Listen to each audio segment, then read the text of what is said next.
The number of coronavirus deaths in the UK passes 10,000. The Health Secretary calls it a terrible marker. The fact that over 10,000 people have now lost their lives to this invisible killer demonstrates just how serious coronavirus is. The British Prime Minister continues his recovery at his country residence. He says there is no question the health service saved his life. Saudi Arabia and Russia have decided to end their oil price war by agreeing to make the biggest production cuts in history.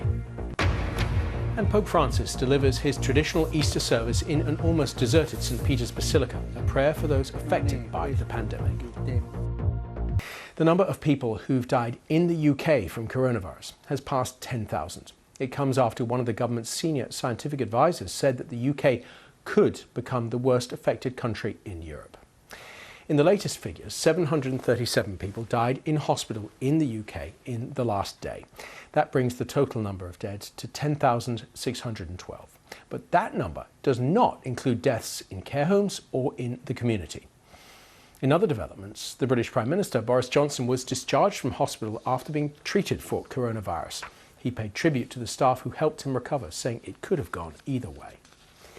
Italy has reported its lowest number of deaths in over 3 weeks. 431 new deaths were reported in the latest 24-hour period. And the United States coronavirus death toll is now the world's highest. More than 21,000 people have died in that country. Downing Street's other inhabitants wait for Boris Johnson to get back, but his full return to work could still be weeks away. The United States could have saved lives if it had introduced measures to stop the spread of the coronavirus earlier. That's according to one of the country's top health officials, Dr. Anthony Fauci. The doctor's admission came as the US overtook Italy as the country with the highest number of coronavirus-related deaths in the world. More than 21,000 people in the US diagnosed with coronavirus have now died, and the country has recorded more than 500,000 confirmed cases. There were 758 coronavirus-related deaths in the past 24 hours in the state of New York alone. That state's governor, Andrew Cuomo, described the figures as horrific, but he pointed to a stabilization in the number of new deaths. You see also a flattening in the number of lives lost at a terribly high rate. But if you look back over the past several days, you see there's a certain continuity to that number.